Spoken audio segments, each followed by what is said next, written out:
Hey everyone, it's Kelly. Welcome back to my channel. Today's video is going to be my anticipated books for March. Happy March.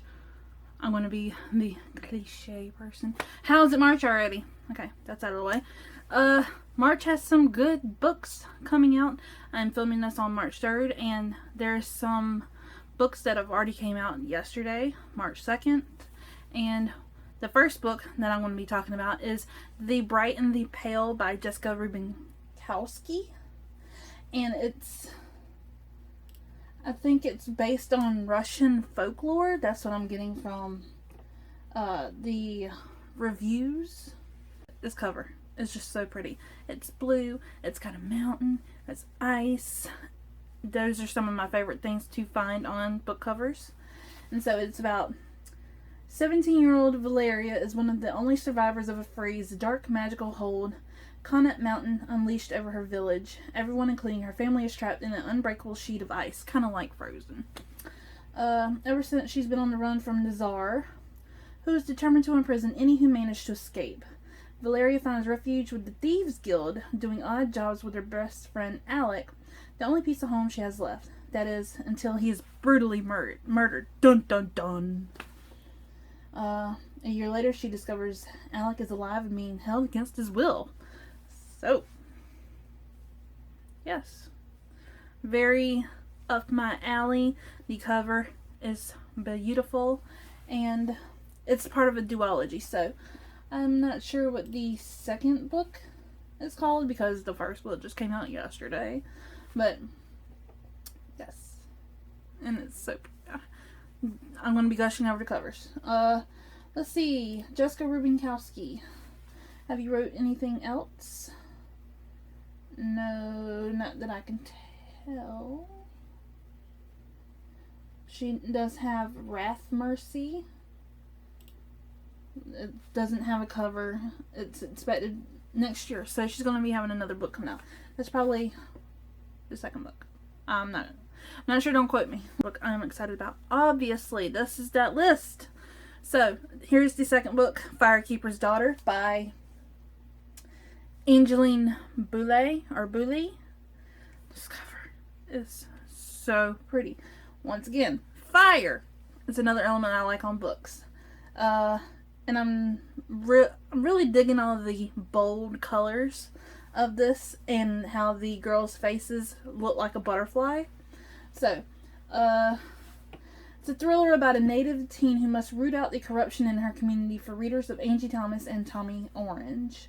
As a biracial, unenrolled tribal member and the product of a scandal, 18-year-old Donis Fontaine has never quite fit in, both in her hometown and on the nearby Ojibwe.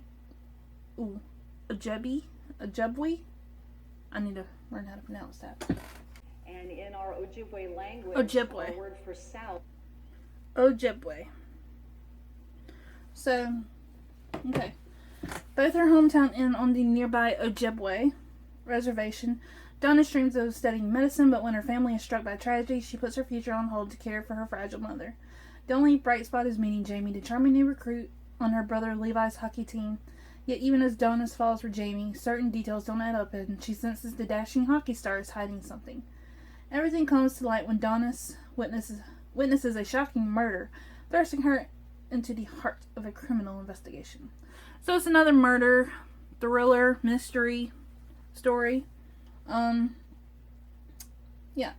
And I need to learn more about the Ojibwe tribe and peoples before I read this.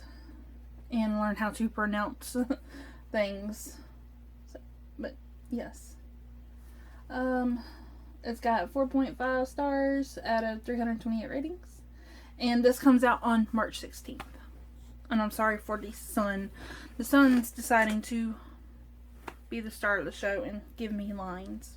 Their book is Odins Child by Siri Peterson. This comes out on March 23rd, and it's about Norse mythology. It is an epic fantasy trilogy from Norway about 1,000-year-old secrets, forbidden romance, and what happens to those who make a deal with the devil comes at last to the United States.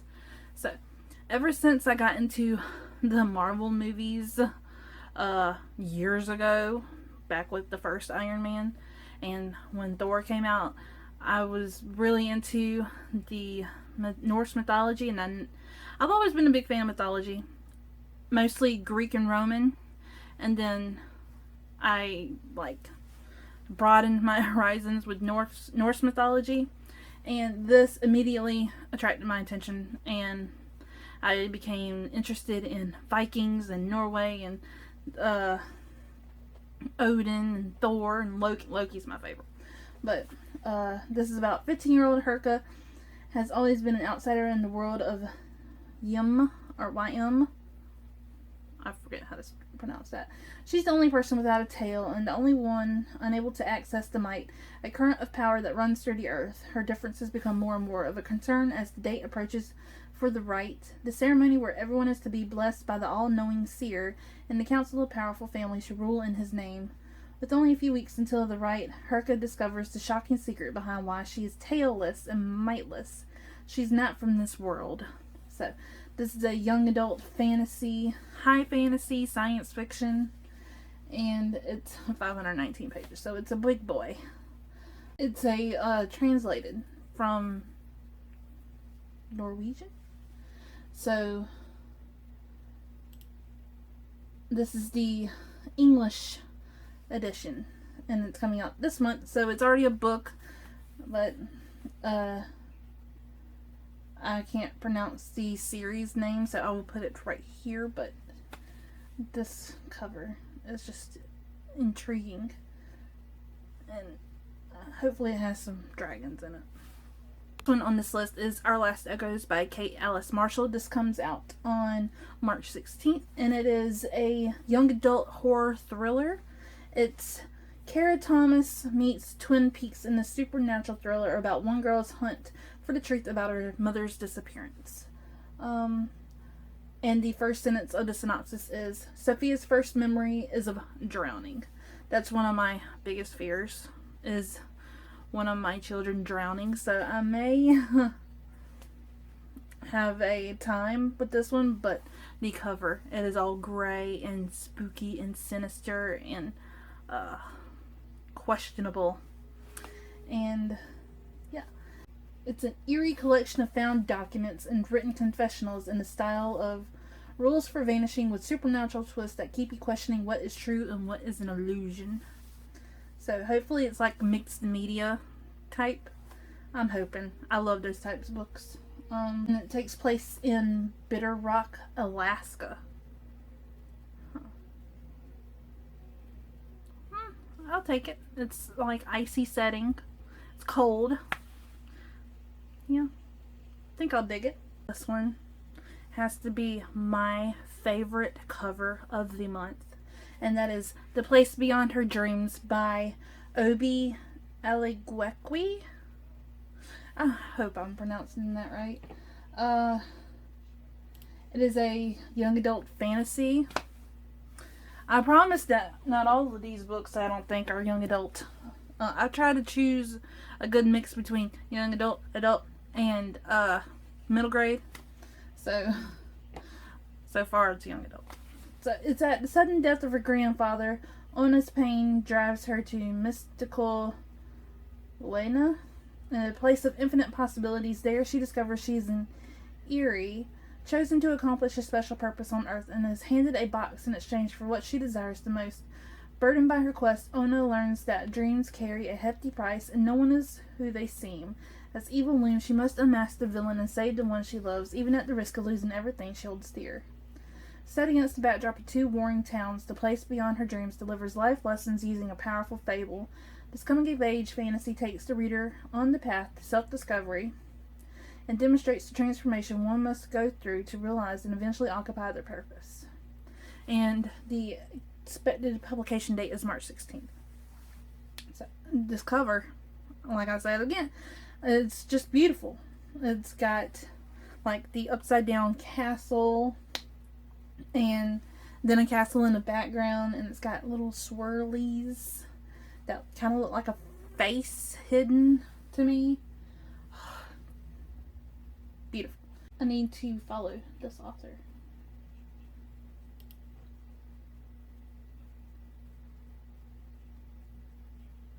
It's the place beyond her dreams, take readers on a magical journey to discover what matters most. I need this book, like, right now. It's so pretty. Oh, okay. So I'm going to stop gushing over the cover. Book, it came out yesterday, and I bought the Alcrate Junior limited edition box, and it's not here yet. And that is The Bridge of Souls by Victoria Schwab. This is the third book in the Cassidy Blake series, City of Ghosts, Tunnel of Bones.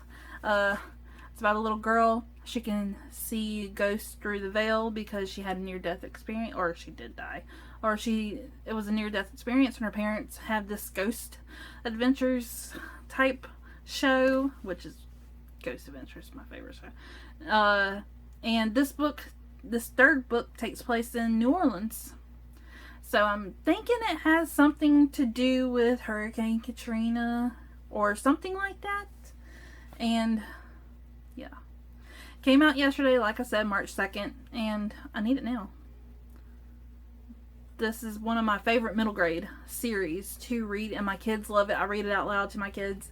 And the cover, it's not my favorite because I wanted more like New Orleans type in the background, but it's not my favorite, but it'll do. Like the last one, this next one is a middle grade. I have 3 children, so I read a lot of middle grade, and this one caught my attention, and it is Where It Used to Roam by Jen Bishop. This comes out on March 23rd. It is about a young girl navigating the social growing pains of middle school and struggles to find her place while her older brother fights to overcome opioid addiction. Perfect for fans of The Seventh Wish and Waiting for Normal. So, the main character, she's starting 6th grade, and my oldest, she is in 6th grade. She will be going to 7th grade next year.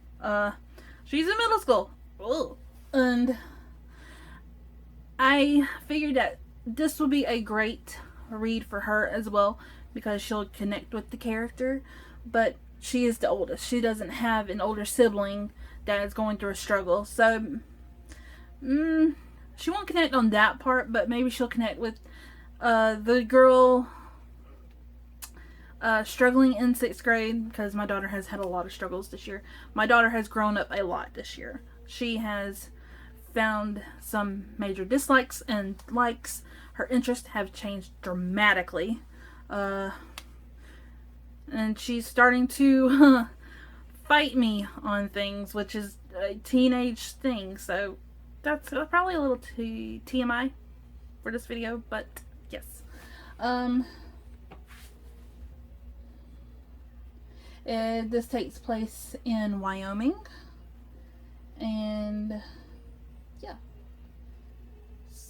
And the cover is really pretty. It's 2 kids sitting on a roof with mountains in the background. Mountains, that's my come here, Kelly, read me thing on covers. And it's really pretty. I used to sit on roofs like that, so yes. This one, I tried to get an ARC for NetGalley, but that didn't work out. So, this is The Castle School for Troubled Girls by Alyssa B. Shinmel. And it is about Moira Dreyfus's parents announced that they're sending her to an all-girls boarding school deep in the Maine woods. I also love books that take place in Maine, because Maine is fascinating to me. I want to go to Maine for some reason. I want to go that far north. She knows her parents are punishing her. She's been too much trouble since her best friend Nathan died. And for a while before that, at Castle School, isolated from the rest of the world, Moira was expected to pour her heart out to the odd headmaster, Dr. Prince. But she isn't interested in getting over Nathan's death or befriending her fellow students. It's a young adult contemporary. It's centered around mental health, and it says Moira is convinced that the castle schools and the doctors who run them are hiding something, but exploring the schools will force Moira to confront her overwhelming grief and the real reason her parents sent her away. So I think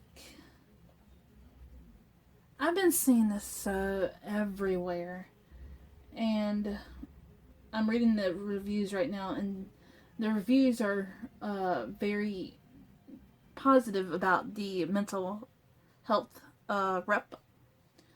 And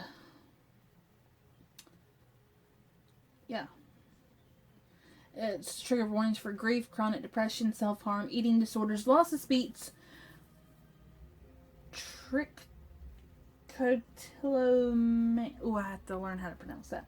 Hair pulling, alcoholism, drug addiction, the PMS. PMS, that's a trigger warning now? Okay.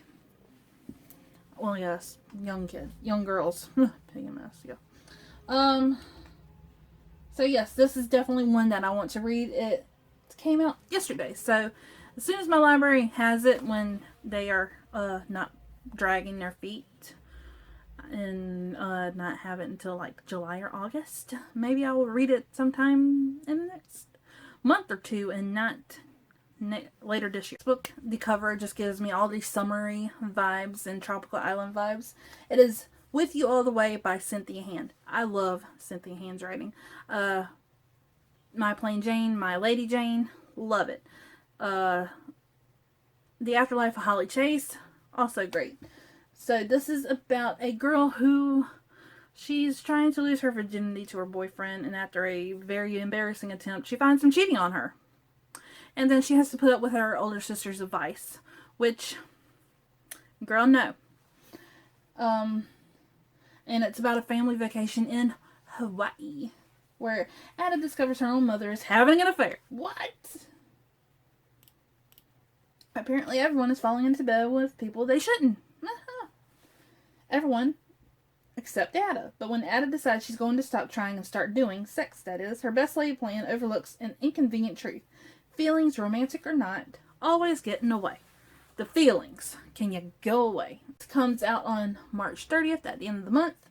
And so far, it's got a 3.97 and 37 ratings. The cover is beautiful. It's stunning. One of my favorite covers of the year. So I will be doing a video later about my favorite covers on my TBR. And it may be in parts, because my first video, it's going to be my top 10 for Top 10 Tuesday, and it's going to have I'm going to be making parts, because I just can't choose 10. I mean, I am a cover buyer. Do y'all know this about me? Yes. Another thing I like on book covers, and that draws me in, is bottles. So this next one, the last one on this list, is Sing Me Forgotten by Jessica S. Olsen. The cover is beautiful. It's Ida does not exist, at least not beyond the opulent walls of the opera house. So it takes place in an opera house. It's giving me Phantom of the Opera vibes. I love that book. I love anything that has a musical setting, especially in opera houses. But do I like opera? No. Cast into a well at birth for being one of the magical few who can manipulate memories when people sing, she was saved by Cyril, the opera house's owner. Since that day, he has given her sanctuary from the murderous world outside. All he asks in return is that she use her power to keep ticket sales high, and that she stay out of sight. For if anyone discovers she just survived, Ida and Cyril will pay with their lives. But she breaks this cardinal rule when she meets Emmerich Roden, a charming boy who throws her quiet, solitary life out of balance. His voice is unlike anything she's ever heard, but the real shock comes when she finds in his memories hints of a way to finally break free of her gilded prison. Oh, yes. This is a young adult fantasy, and I've realized now that I did not put any adult books on this list. So, if you want to know any of my adult anticipated reads for March, comment down below and I will let you know. But yes, this is very Phantom of the Opera-esque, and it's a retelling, so it comes out on March 9th, so next Tuesday. And my library is just doing me dirty. It doesn't have it yet. It's on order. And it'll be on order till the end of the month, probably. Ah, I want it. I want all these books like right now. Would I read them right now? No, because I have a priority TBR. That is it for my March anticipated releases. I hope you enjoyed this video. What are your anticipated releases for the month? Have you picked up any of the March 2nd releases and read them? If so, let me know down below, and I'll see you on my next video.